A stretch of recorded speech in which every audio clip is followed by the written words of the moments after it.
Hello everyone. Make the hair into 3 divisions. Make 2 ponytails at the top. Make 2 braids on either side and then tie a ponytail at the bottom. Make 2 braids.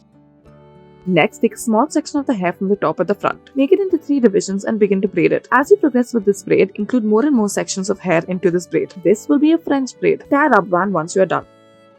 Next, start off by making a ponytail, then using a bun stick, roll the hair up and then adjust it accordingly. Add a decorative rubber band. For our next hairdo, start off by tying a ponytail. Add a rubber band in the middle and make 2 sections out of it. Roll it in on themselves and then pull one section through the other. Wrap the rest of the hair around this bun you have created. For our next hairdo, start off by taking a section off the top of the hair. Add a bow with 2 ribbons on it and then using the ribbons as a section, make 2 braids out of it. Start off by making a section off the top and make 2 braids out of it. Make a bow shape and then put a hairpin through. Make 2 divisions at the front of the hair and then make 2 braids out of it. Do the same on the other side. Add multiple clips as such.